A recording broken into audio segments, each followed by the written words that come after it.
Hey everybody, today we're going to be talking about old razor blade stroppers. You see, once upon a time, razor blades were often sold made out of just steel without any coatings. Hey, where are you going? What? Hey, okay, we'll do that.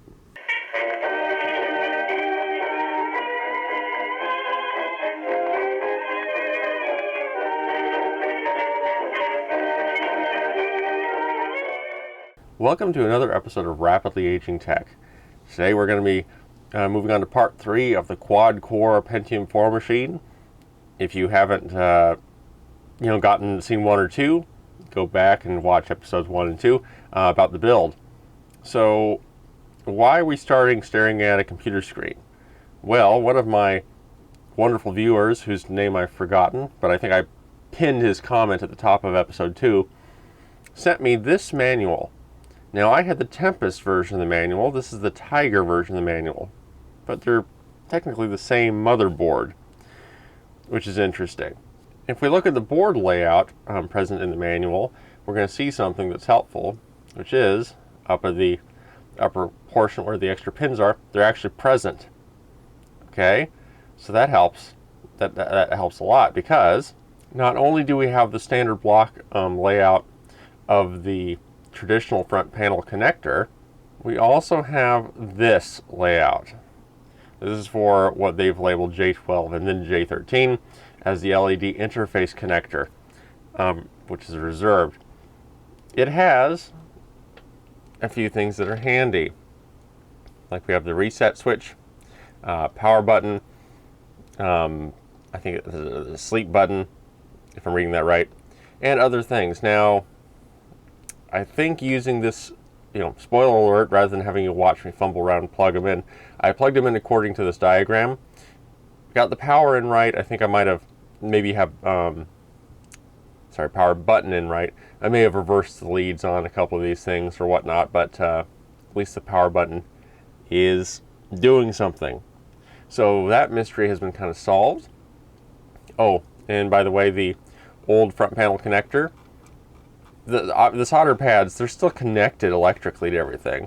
So if you do touch a screwdriver to these two pads, it does the same thing as if you press the power button. So if you really insisted on using this, if you were good at soldering or knew a guy who was good at soldering, if you put pins back on here, this would be fully functional, which is handy. Anyway, so let's get to the machine. All right, it's dark in here because I'm going to, to make it easier for you to see the monitor. But I'm going to try to turn her on. Hopefully it behaves. Hear that difference in sound? That's with the fans kicked up all the way. So this thing's actually already so far pretty quiet. All right, so as you can probably tell, the sound has dropped off quite a bit. Let me turn off the air purifier. Not much, is there? Now, right now it's doing a memory count. It's a server board, so this sort of step is pretty expected. But it properly identifies both CPUs. I'm going to go into setup so we can look at the BIOS. We have the version of the board, version of the BIOS. We have BIOS version 4. And it says it's the Tempest board. But the Tiger board is Tiger manual is what helped us. Anywho, if I didn't mention it before, while we're waiting to get into BIOS, I emailed Tyan a while ago trying to get drivers in a manual, and they gave me the manual that I got, and they said they couldn't find the drivers. Online, I can only find what appear to be BIOS updates. So, yeah, I'm not sure. All right. Here we are in the system. So one thing I've noticed is that it doesn't recognize the silver optical drive. Now, I've tried it in master, and I confirmed that I had it set for master. I've also had it set up for cable select just to give it a try. Nothing. So something's wrong with it, or this board really doesn't like it. But it does recognize the black DVD drive, which is pretty handy. These, it doesn't ever seem to list anything, it only lists 4, but this thing has It's got,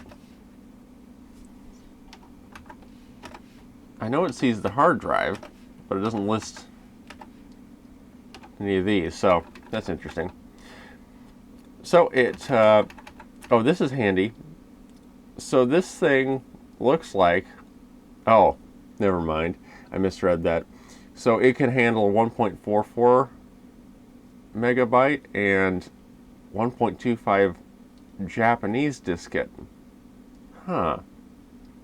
For mode 3 floppy disk, that's interesting. Okay, let's look at the memory cache options. So it has, there's a lot of these different settings here, which I'm going to be quite honest, I have no idea how useful they would be for any standard computing. They're probably for very specific tasks. So the BIOS version came out in 2008. So it did get an update at some point. No need to really update the BIOS at this point. Generally, the old rule is, and I tend to adhere to older rules, don't update the BIOS unless you absolutely have to.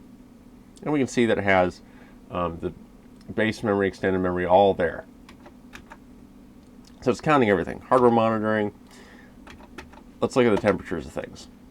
So right now, we have one CPU that is, of course, hotter than the other, which, I mean, they can't be the same, let's be honest. CPU zero's fan does seem to run a little bit slower by just a tiny bit. Otherwise, there's our voltage and fans. Fan speed set to auto, so it actually will turn down. It's so nice and quiet. BIOS logging, which bunch of errors for over time. So stuck key back in 08. Then it drops back down to 05 before it catches back up, and then goes back to 05 again. So it's had its CMOS battery replaced probably at least twice. One time by me off camera.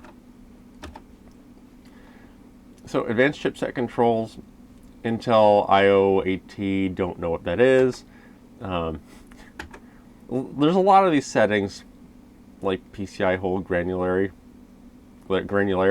no idea. But we have a lot of Snoop filter may reduce system bus traffic dependent on memory configuration and application used. iPhone. Cool. Yeah, no idea how useful some of these will be, but they're there. Let's see. Here's something a little more interesting, processor-based stuff. So these chips do have hyper-threading and is enabled. We don't need to turn these down to single-core processors. That'd be silly. Disable virtualization. We're not using it. Some things here. Enhanced speed step and enhanced C1 enhanced mode. So it can reduce its power, not run so hot, which is great. And then memory things and whatnot. CPU cache control. You can enable L2, which is good, and then there's adjacent cache line prefetcher. That was default off by default. I don't know if I should turn that on or not. Enables the adjacent cache line prefetcher. I'll have to look into that, whether or not that's worthwhile. Floppy controller on or off. ATA, so we have our old IDE controller, and SATA is turned on to its full extent. This is using SATA 2. Also has a RAID option, and all 6 SATA ports, but no SATA driver information will be shown in the. Oh, interesting. I may have to do RAID on this. If this works out, we'll have to do RAID. Turn on your LAN port. Integrated audio is turned on. Integrated USB is turned on with. Is there actually integrated 101? Anyway, legacy is enabled. I/O, so serial ports, and there's a parallel port header on the board somewhere.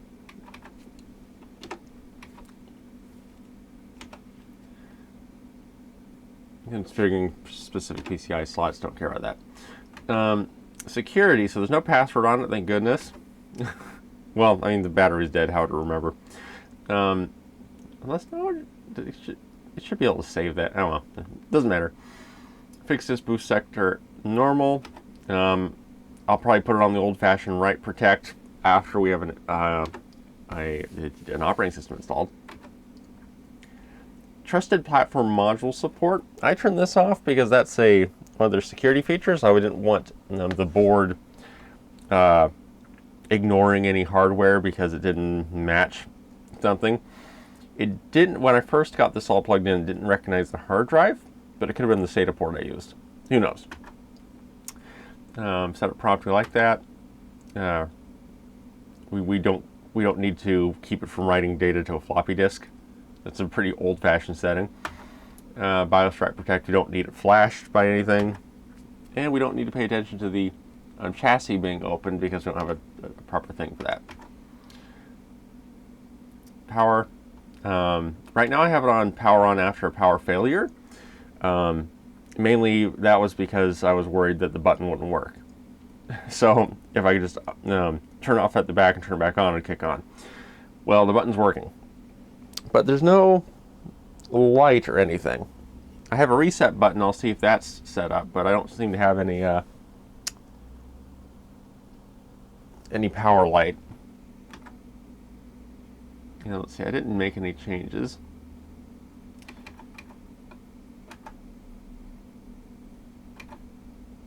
So I don't like quiet boot. I like to see the full display. Quick boot, I tend to have it take its good sweet time, but that's just me. So there we go. We're going to exit discard changes because we didn't do anything. Here's a nice little display of all the stuff, and it's going to yell at me because there's no operating system, which is fine. So let's see if the reset button is plugged in right. It is. Okay. So next order of business, operating system. So while this is booting up again, we have some options to discuss. What operating system should this machine use? Now, before I get to that, one fairly rude commenter called me a full-on novice and whatnot, and I'm definitely an amateur, but I built many computers. I don't think, undoing the wrong bracket when you're putting in a PCI card necessarily makes you just a complete moron, though I am a moron, but in different ways.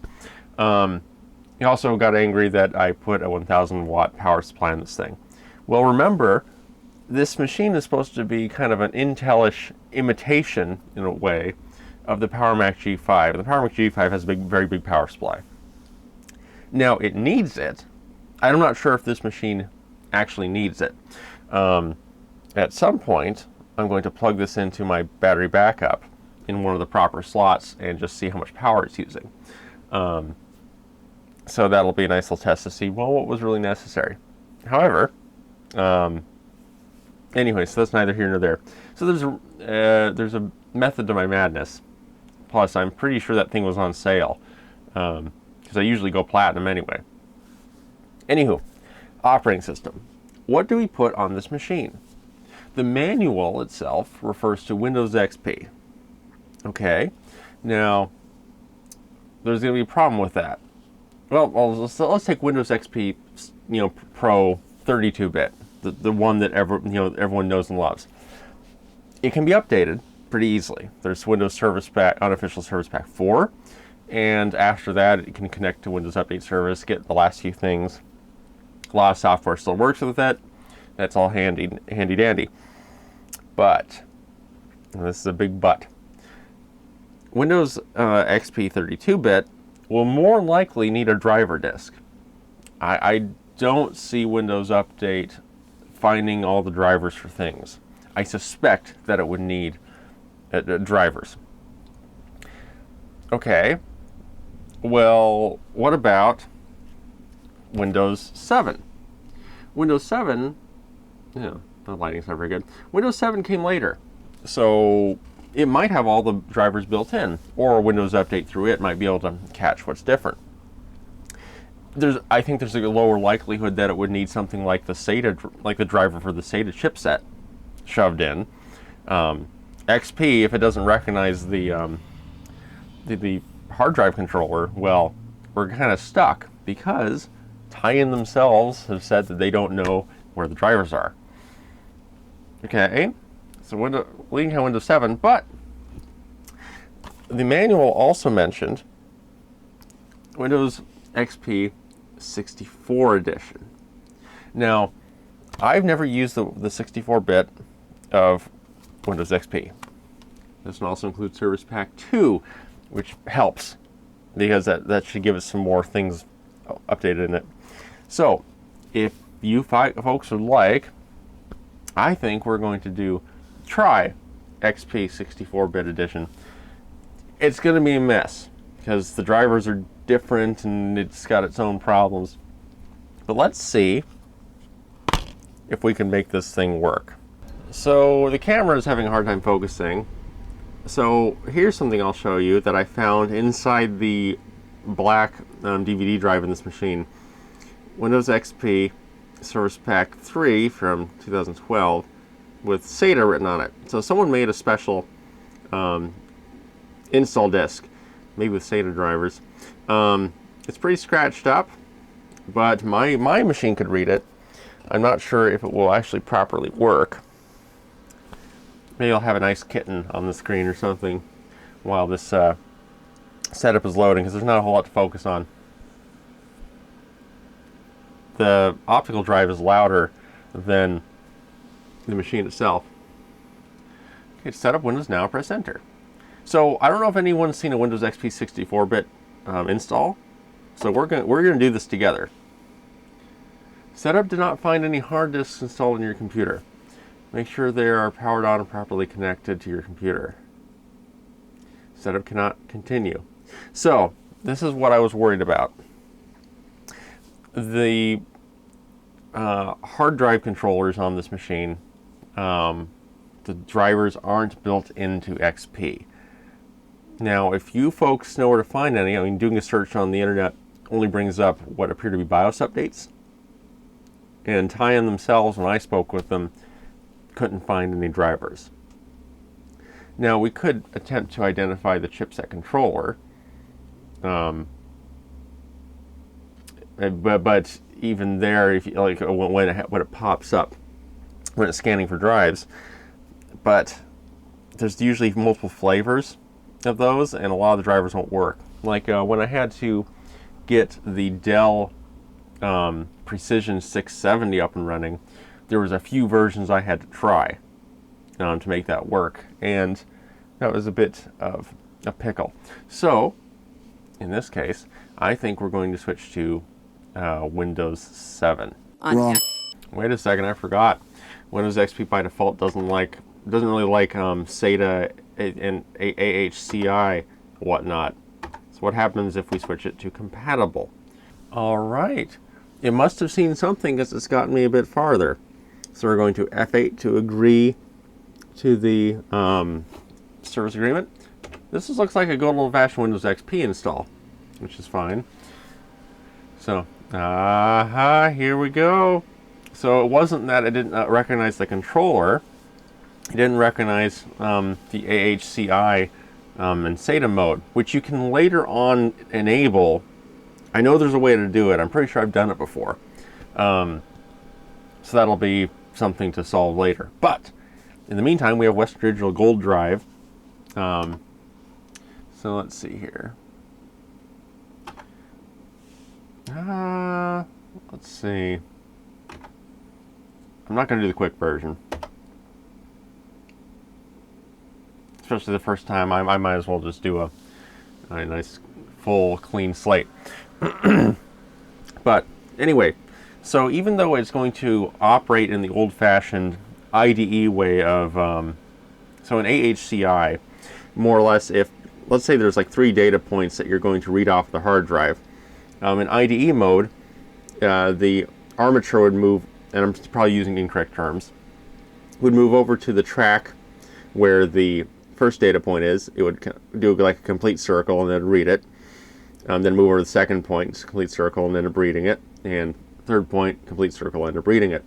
In AHCI, it'll more or less try to not cut down on the full rotations it has to sit through, and try to hit them partway through. It's a little more advanced. That's my understanding of AHCI. There's probably a few more things to it. Anyway, so we're going to lose some performance, but it's still a Western Digital Gold drive, 1 terabyte. These are pretty decently fast hard drives. I mean, they're comparable. I think they're a little better than the Black series, which is a good hard drive series. So it should perform pretty well in the meantime. I think our big thing right now is going to be the, I don't think the DVD, well, the DVD drive has been doing pretty well. So I'm not going to make you stare at a format progress bar. Heavens no. I'm going to put a kitten on it. No. Okay, we're done. I'll bring you back once we've moved to another step. I'm excited. I'm pretty excited about this. I just hope that I can get proper drivers and programs to work on Windows XP 64-bit. Will the 32-bit versions work? I don't know. 64-bit stuff should be backwards compatible, but maybe it's not. All right, you're probably wondering why we're all of a sudden at this screen. Well, the hard drive was taking a while, and I ended up taking a shower, going to the orthodontist, and going to McDonald's, and got a free Coke because the lady in front of me didn't have her money, so she left, and they already poured the Coke, so hooray. Anyway, let's move on. This is looking like a standard Windows XP install. All right, product code. Yeah, you're not going to see that. All right, now we get to name the computer. So, I always do IMS, Imperial Majesty Ship. Don't know why, but I do it. And, a name.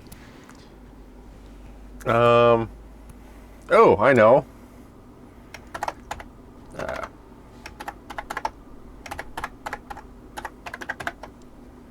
Net Furnace. So Net Burst and Furnace. Can I fit Mark 1?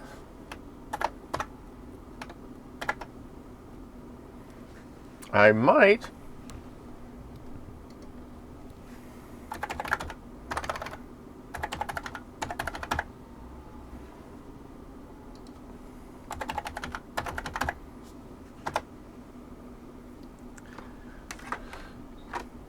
Say no, and just drop it.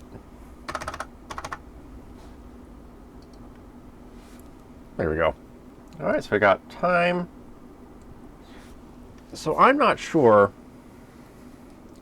if how much this machine's going to recognize. Let me get the speakers plugged in because we might get sound. But I kind of expect that we won't get sound. So 29 minutes, all right. So looking at these, let's see, for the most reliable Windows desktop operating system ever. Most reliable. Maybe? Building on the security of Windows XP, Windows XP Professional 64 Edition, provides the latest technologies to help keep your data safe from unauthorized access. If you need to encrypt your data, take advantage of the encrypting file system, which has been improved to work seamlessly with offline data. Okay, so at first this seemed like it was just a Windows XP Pro install. They actually changed some of the things here, which is handy. Probably won't, but I think that might be the only thing they've changed. Why fix what isn't broken? This provides accessibility features that make it easier for you to access computers, to use computers. Customers computer screen keyboard fit your needs. Easier to see. Okay, so that seems fairly basic XP stuff. Not sure if it's in the XP install. It's been a while since I've done an XP install. I will say that once in a while, the processor fans kick up for just a brief moment. But it's basically, it's not much. you need to find your way around an XP or troubleshoot a problem, you'll appreciate the ease of finding answers in the content-rich new world of Help and Support Center. Okay, so you know when you press Help and it brings up a little thing that's probably not super useful, or says just go online and ask? Need that. Okay, installing start menu items.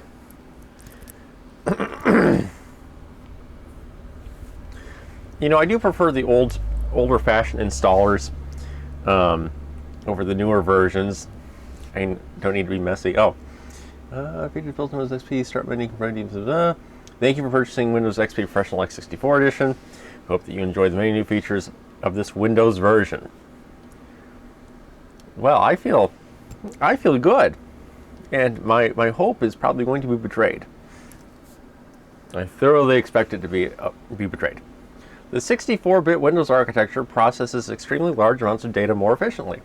With Windows XP Professional X64 Edition, programs can preload substantially more data into virtual memory to enable rapid access by the x64 processor. This reduces time for loading data into virtual memory for reading, searching, and writing to storage devices, thus making programs run faster, more efficiently. Virtual memory. Really? The swap file? Is that what they're talking about? They're not talking about loading it onto RAM, are they? Is the swap file being used all that much? Oh well. Windows defines critical software updates, blah, blah, blah, blah. For corporate customers, there have been great improvements to the system preparation tool as well as unattended setups. Well, it's not really what I care about, but okay. I hope Windows Update will be happy with this. You think that they would have had a later support date. I'm not sure what the support date for XP64 was. Should have been farther beyond XP32 because it was later. Manage all your information. Enhance my documents, my folders, make them more useful. I'm not sure how they've been enhanced. I mean, it's just a folder. Maybe because they kind of stick out. I don't know. Integrated support for web publishing, which means you can put your documents on the internet and get them easily from any location. I don't think that's network storage. I wonder what that's about. I tend to try not to. I don't use any online storage for anything. I like it all local. The most secure version of Internet Explorer to date. Are they talking about IE6? Because IE6 lasted a long time, and I think it was probably okay when it came out, but I think it lasted if I remember reading right, it lasted too long. And so the weaknesses started to stick out. Some websites like Google will refuse to let you get to it with Explorer 6. And I grew up on Internet Explorer. That's what I used exclusively as a kid. We understand the need to keep existing investments in Windows and Windows-compatible software. So Microsoft has provided the WoW 64 emulator, allowing many 32-bit programs to run unmodified on 64-bit Windows-based computers. Okay. I hope that's true. My concern is drivers, though. Because I'm not sure how many items had specific drivers for Windows XP 64-bit. But we're trying. At least this board, use familiar management tools. Oh, this version should, well, this motherboard explicitly mentions Windows XP 64-bit, so maybe its base components will get the have the drivers it needs. After Windows XP is installed, you won't have to search for updates online to stay up to date. You don't have to receive update reminders, blah, blah, blah, blah, so automatic updating.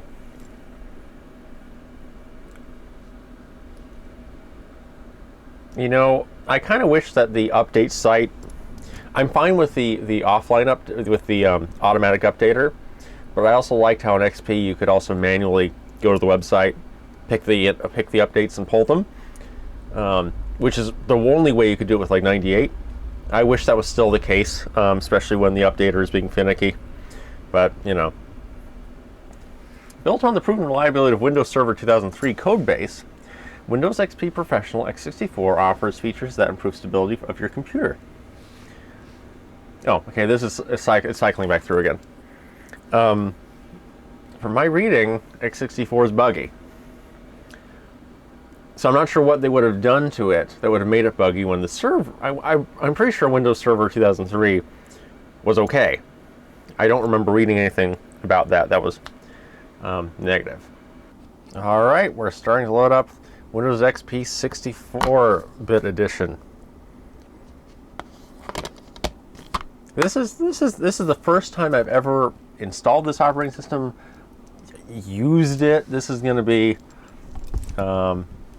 different.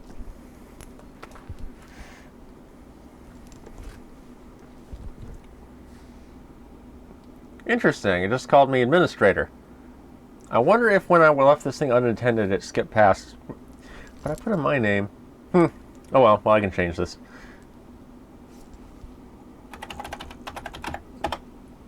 Wouldn't that be funny if it loaded in a somehow it didn't take a password, it just did something else. The password I put in off camera didn't count. So just threw it because I said, ooh. Okay. So it's got that wavy Windows flag background, which I've seen before somewhere. I think it might have been a version in XP, but usually everyone always has the rolling planes thing. So let's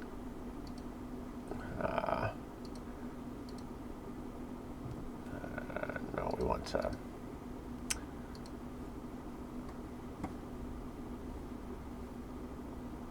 Oh, does it actually see my? I don't need a tour. Thank you though. Connect to the internet.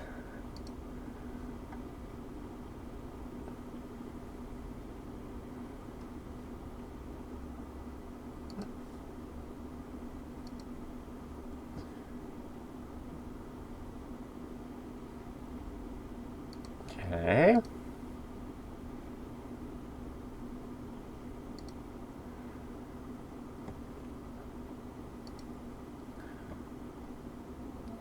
Cannot find server.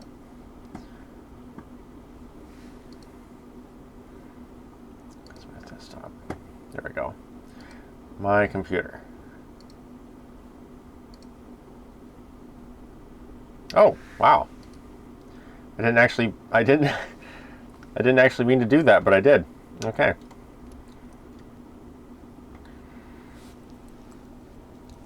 So now we're in the device manager. So the video card, of course, is it doesn't know what it is. Sound is the same way. Internet's the same way. SM bus controller. Okay. So here's what we're going to have to do. I think I might have a solution involving a USB Wi-Fi stick. Because if I can get this connected to internet, to Windows Update, and if it can do the thing where it actually detects the hardware and it has some drivers, we might be able to get something going. Thank you, Goodwill. So this will help. Oh, wow. Either this is very old. Well, it's an N class, so it is. So Windows XP 32 or 64-bit. 733 megahertz CPU and 64 megabytes of RAM. That's fun. So, Windows XP probably won't have the drivers built in, but it has a disk, so there we go. That's why optical drives are important, kids. All right, let's get this thing open. Hopefully you have a good view of it, because I'm not right behind the camera. Oh, we have a disk. Discs are good. Have this guy. Ethernet cable.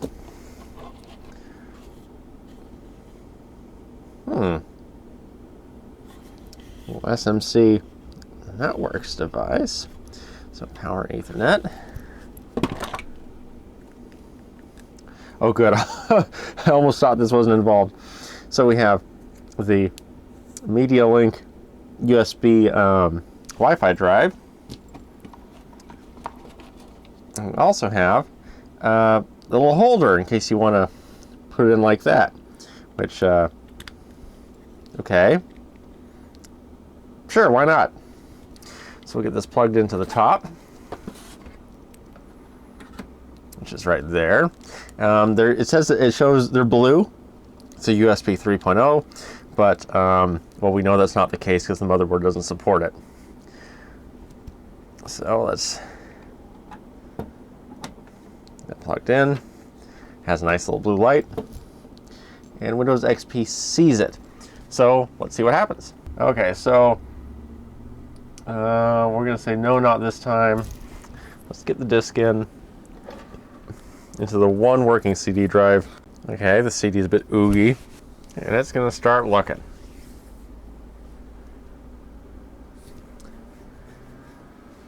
And if it doesn't work this way, then there should be an installation file on the CD that I can do manually from the disk.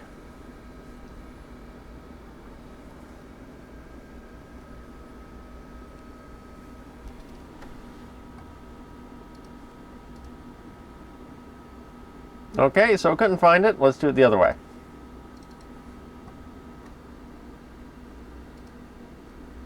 Hey. Does this recognize the other drive? It does. It's just not bootable. Of course, it has some problems opening sometimes. That's okay. Install software. Yep.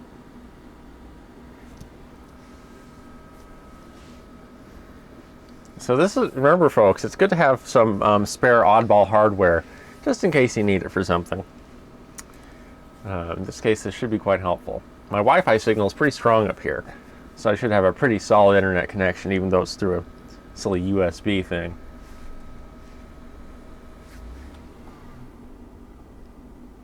Okay, I have done that.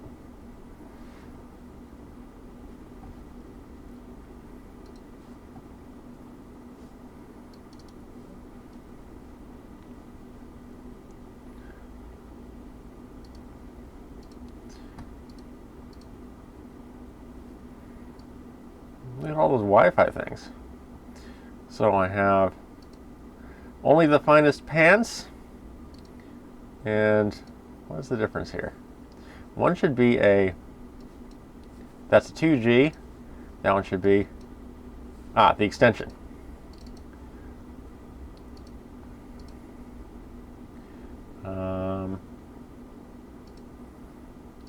Let's get logged in here. Okay, we have a good signal. Let's see if Windows Update can help us. Somehow it cannot be shown. I don't care.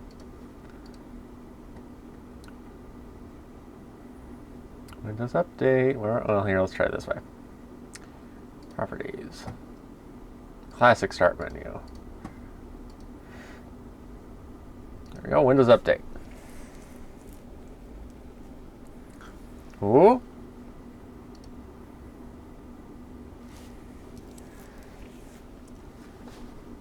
Website has a problem. That's what I was afraid of. So we're running IE6. So we need to get updated in different. What we need to get updated to what? IE 7, 8? Was IE 8 was the last one or 9?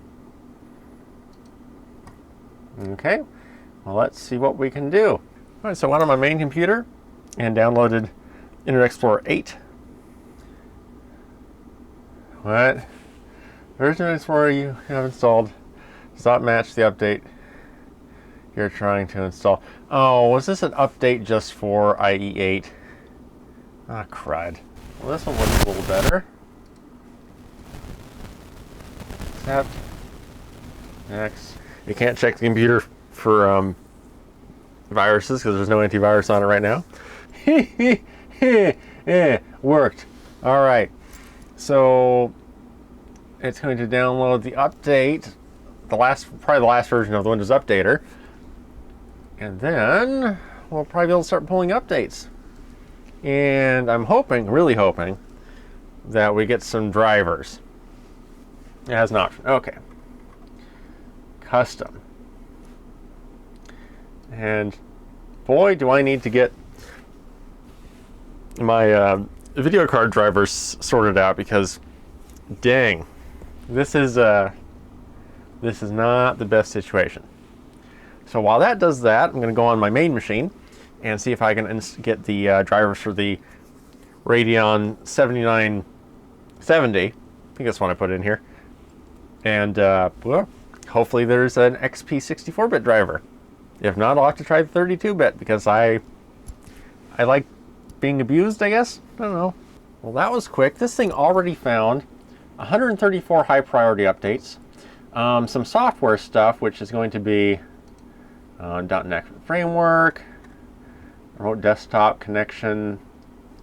I'll just do it, and then I disable remote desktop stuff. Other optional days. Other updates.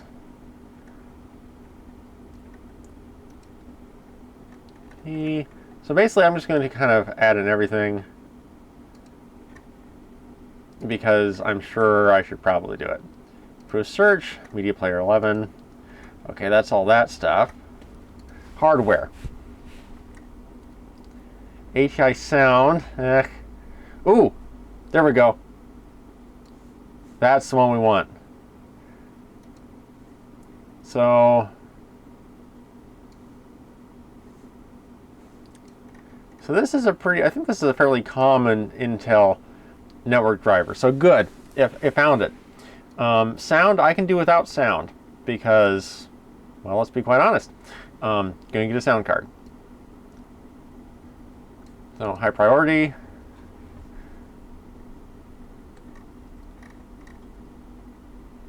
Select all.